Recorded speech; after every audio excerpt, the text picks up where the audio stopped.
My first week freshman year, I emailed Dr. Quinn. I found her research profile on the Miami Psychology Department website, and I was really interested in the kinds of work that she was doing with learning and memory and emotional processing. And so I emailed her and I said, I've taken some psych classes, would you be interested in having me in your lab? And she met with me and she talked about the different projects she was doing with memory reconsolidation and early life stress, and I was really interested in those.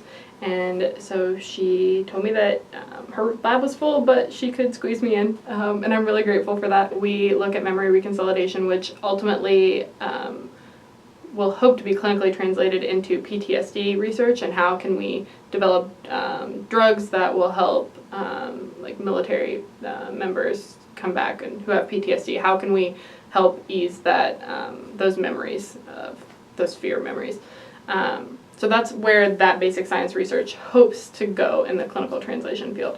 That prepared me really well with a background for my research fellowship at Cincinnati Children's, which was sponsored by the Mallory-Wilson Center. I kind of worked under Dr. Pennock here with that and Dr. Vadivilu there. I worked in the neurosurgery department studying quality of life outcomes, specifically mental health in children with a cerebrovascular condition called cavernoma.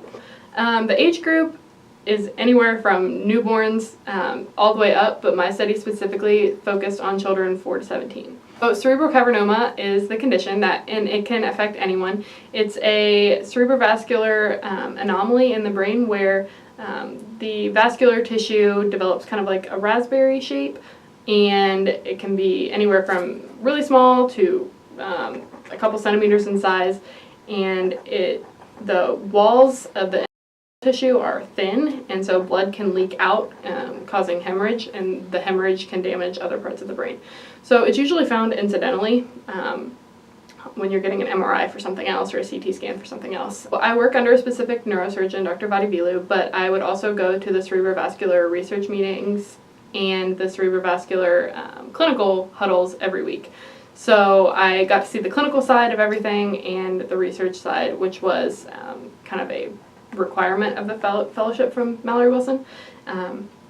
So I would shadow on Tuesdays in the clinic and get to see children with these cerebrovascular disorders, and we would talk about their imaging with neurosurgeons, neurologists, neuropsychologists, all in the same room talking about every patient, which was super good to get to hear every perspective. The basis of these experiences for me was answering the question, why medicine? And I knew that I wanted to go into medicine, but I couldn't really answer the why. And so having these research experiences and these mentorship experiences have really helped me iron out exactly what I want to do in medicine, which ultimately I think right now is academic medicine, probably in a neuro-related specialty. So having the research experience to get to see the kind of behind-the-scenes aspect of why certain treatments are recommended and how neurological processes unfold has really been crucial.